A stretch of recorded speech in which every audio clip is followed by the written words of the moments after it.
for example, like, is it fair to say, like, I don't know why this is not common knowledge, but like Jesus was not white.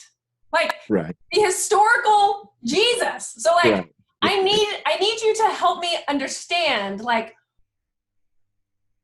what is going on. So like some theological resources for the church where we can say, because to me, like language is so important, Mhm. images are so important, Yes. but I constantly get pushback from people about that. Like, you Hmm. can't call Jesus black. You can't call God a woman. Can you Hmm. just kind of speak into that? Like, what are some theological resources for us as we wrestle through this as the church? Hmm.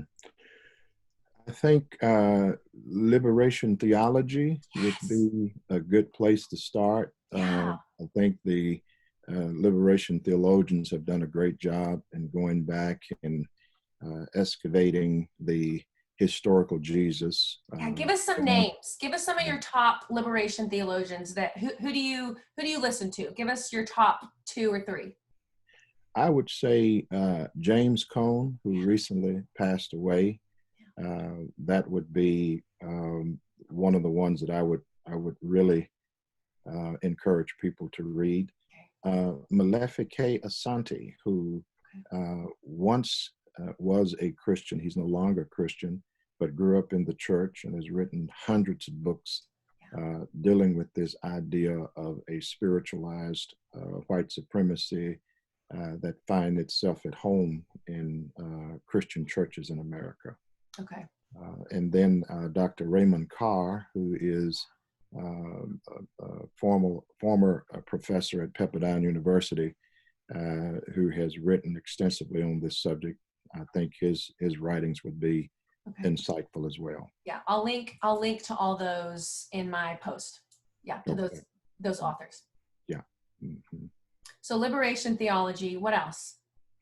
I would say going back and doing a study of Nazi Germany, Mm, looking at studying the history of the German Christian Evangelical Church and the role that it played, and some of the most brilliant Christian theologians endorsed Adolf Hitler's Nazi regime and even made sermons and speeches that endorsed the hatred of Jews.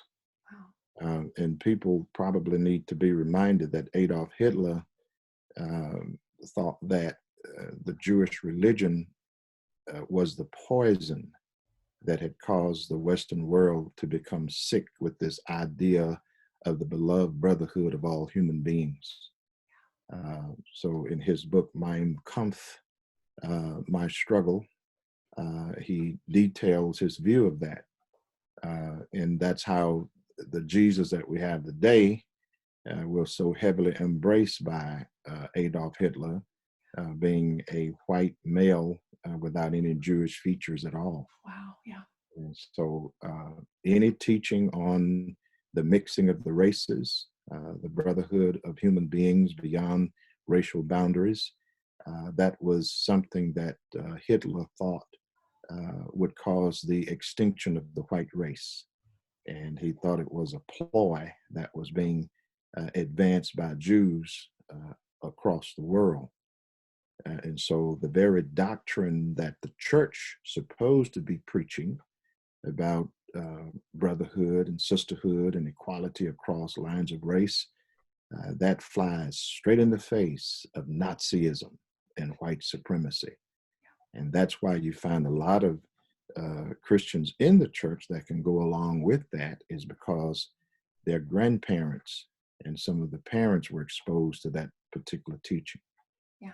Any church that will advance race mixing is something that white people are encouraged not to be a part of, this idea of multiculturalism. Um, and so I would say a good study of Nazi Germany Yeah. and a good documentary to watch on YouTube is called Theologians Under Hitler. Okay. And it will give you a great summary of what happened back then and what is actually happening today. Yeah.